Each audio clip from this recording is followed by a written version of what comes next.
શું ગરમ મસાલેદાર ખાટી મીઠી વાનગી? ગુજરાતી લોકોને તો ખાવામાં કોઈ જ ના પહોંચે. બધા જ લોકો, ગુજરાતી લોકો ખાવાના તો બહુ જ શોખીન હોય છે.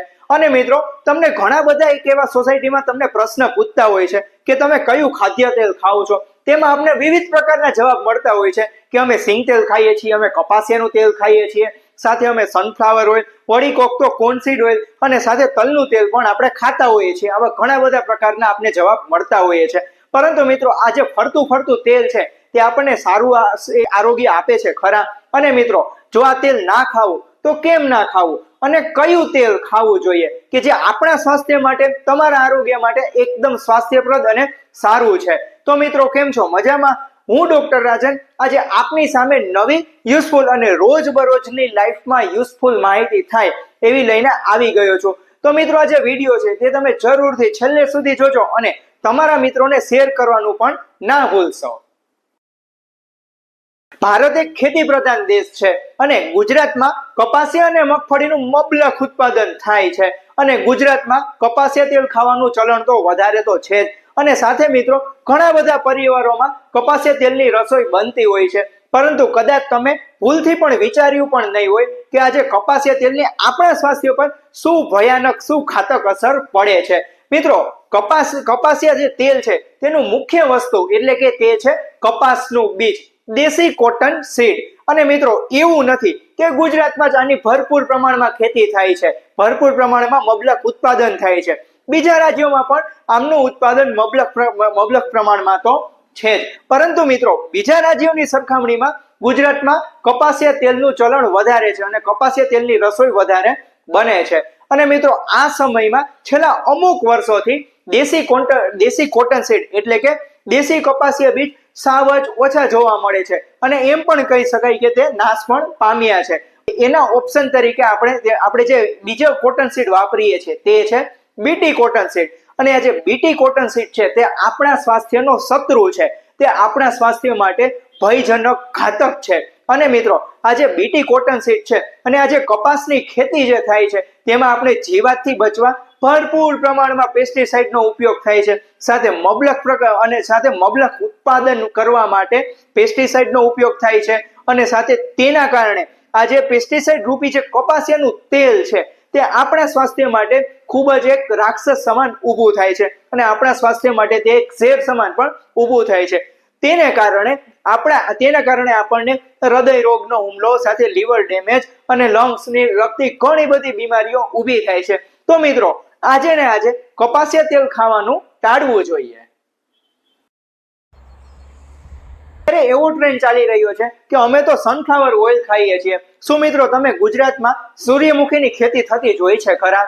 તો ના. અને કદાચ જોઈ પણ હશે તો સાવ ઓછા પ્રમાણમાં આજે સૂર્યમુખીની ખેતી થતી હોય છે. અને આજે સૂર્યમુખીનું તેલ છે તે ખાસ કરીને કે જ્યાં આપણને વધારે પડતી ભેજવાળી હવા રહેતી હોય, સાથે વધારે પડતું ઠંડુ વાતાવરણ રહેતું હોય, તેવા લોકો માટે, તેવા વિસ્તારના લોકો માટે આજે સૂર્યમુખીનું તેલ અનુકૂળ આવે છે. એટલે કે મિત્રો, ભારતના ઉત્તર પૂર્વીય ભારત એટલે કે સિક્કિમ, મિઝોરમ, નાગાલેન્ડ, ત્રિપુરા આવા બધા વિસ્તારના લોકો માટે આ તેલ અનુકૂળ આવે છે. અને જો મિત્રો, તમે આ જે તેલ ખાશો તો તેનાથી આપણા સ્વાસ્થ્ય માટે જે આપણને પિત્ત સંબંધી બીમારી, એસિડિટી અને સાથે તેજા ગરમીનો વધારો થવો, આવી ઘણી બધી સમસ્યાઓ ઊભી થાય છે અને છેવટે આપણા શરીરમાં રોગ ઘર કરી જાય છે. અને મિત્રો, આવી ગુજરાતની ભૌગોલિક પરિસ્થિતિ અનુસાર સનફ્લાવર ઓઇલ આપણે ખાવાનું ટાળવું જોઈએ.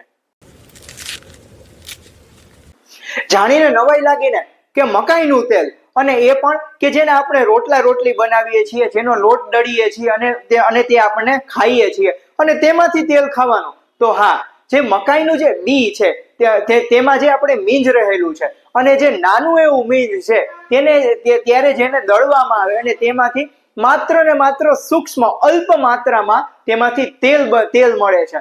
પરંતુ મિત્રો, આ જે તેલ છે એ તેલનો ઉપયોગ ખાસ કરીને ફાર્માસ્યુટિકલ કંપનીઓમાં દવા બનાવવામાં, કેપ્સ્યુલ બનાવવામાં થાય છે અને સાથે ઘણી બધી કોસ્મેટિક્સ પ્રોડક્ટ્સ બનાવવામાં પણ આ જે તેલનો ઉપયોગ થાય છે. અને મિત્રો, જોઈએ કે આપણા ગુજરાતની ભૌગોલિક વાતાવરણ, ભૌગોલિક સ્થિતિને અનુસાર જો આપણે આ જે કોનસીડ ઓઇલ એટલે કે મકાઈનું તેલ ખાવું હોય તો તે ના ખાતા આપણે જરૂરથી મગફળી અથવા તો તલનું તેલ ખાવું જોઈએ. સૌથી અગત્યની વાત એ છે કે મગફળીનું તેલ ખાવ, તલનું તેલ ખાવ, આ બધા જ તેલ બજારમાંથી સરળતાથી મળી જ રહે છે. પરંતુ મિત્રો આ જે તેલ છે, મગફળીનું તેલ, તલનું તેલ, આ જે તેલ નથી ખાવાનું, તે છે રિફાઇન્ડ તેલ, તો નથી જ ખાવાનું. અને મિત્રો આ દુનિયામાં અત્યારે દિવસે ને દિવસે કેન્સરના કેસ તો વધતા જ જાય છે અને તેની પાછળ ઘણા બધા કારણો જવાબદાર રહેતા હોય છે. પરંતુ તેમાંનું એક કારણ આ પણ હોઈ શકે છે કે જ્યારે કોઈ પણ વસ્તુને વધારે પડતી પ્રોસેસિંગ કરવામાં આવે, સાથે તેમાં તેમને કેમિકલ પ્રોસેસ કરવામાં આવે અને એ આજે વધારે પડતી પ્રોસેસિંગને કારણે તેનું ગુણ પરિવર્તન કરવામાં આવે છે, ગુણ પરિવર્તન થઈ જતું હોય છે અને તેમાંથી આપણે તેને રિફાઇન્ડ તેલ આપણે બનાવતા હોઈએ છીએ. અને આ જે રિફાઇન્ડ તેલ છે તેનાથી આપણા શરીરમાં કેન્સર જેવી ભયાનક બીમારીને તે નોતરે છે. અને આપણે 365 દિવસમાંના મોટા ભાગના દિવસોમાં ઘણી બધી આપણે વસ્તુ ખાતા હોઈએ છીએ, પરંતુ તેમાંની એક એવી વસ્તુ કે જે વધારે પડતી પ્રોસેસિંગ કરેલી વાળી જે વસ્તુ ખાતા હોય તે છે રિફાઇન્ડ તેલ. તો મિત્રો મારી એક સલાહ છે, બે હાથ જોડીને વિનંતી છે કે આજે ને આજે રિફાઇન્ડ તેલ ના ખાતા નોન રિફાઇન્ડ તેલ ખાવું જોઈએ અને તમારા સ્વાસ્થ્યને, તમારા પરિવારના સ્વાસ્થ્યને તમારે મજબૂત અને લાંબા સમય સુધી સ્વસ્થ રાખવા જોઈએ. તમે કદાચ જોયું પણ હશે અને તમારા દાદાના મોઢે તમે સાંભળ્યું પણ હશે, એને તે શબ્દ છે તે ઘાણી. અને મિત્રો આજે નાની નાની ઘાણીઓ, તેલની ઘાણીઓ પ્રત્યેક ગામડામાં, ગુજરાતના ગામડામાં જોવા મળતી હતી.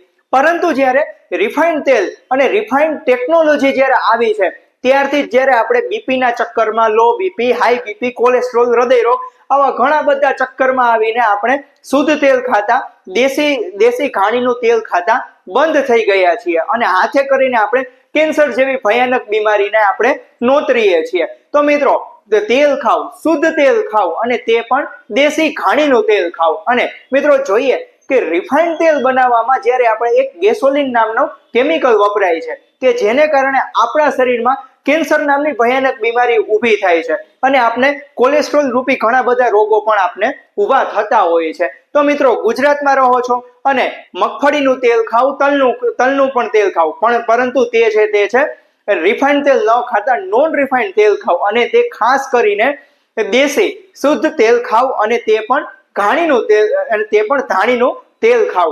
અને મિત્રો આજે વાત કરીશ કે જે ઘાણીનું તેલ છે તેનાથી આપણે લઘુ ઉદ્યોગોને પણ આપણે તે વેગ આપીએ અને તે પણ 2-5 પૈસા કમાય અને તેને પણ તે ફાયદો થાય અને આપણે લઘુ ઉદ્યોગોને વેગ આપીએ અને આપણે શુદ્ધ દેશી ઘાણીનું તેલ ખાવ અને મગફળી અથવા તો તલનું તેલ ખાવું જોઈએ. અને આપણા તમારા બધાના જ પરિવારના સભ્યોને આપણે બચાવવા જોઈએ અને લાંબા સમય સુધી સ્વસ્થ અને નિરોગી રાખવા જોઈએ.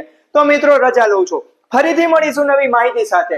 ત્યાં સુધી જરૂરથી આ વિડીયો જોવો અને તમારા મિત્રોને શેર કરવાનું ના ભૂલશો.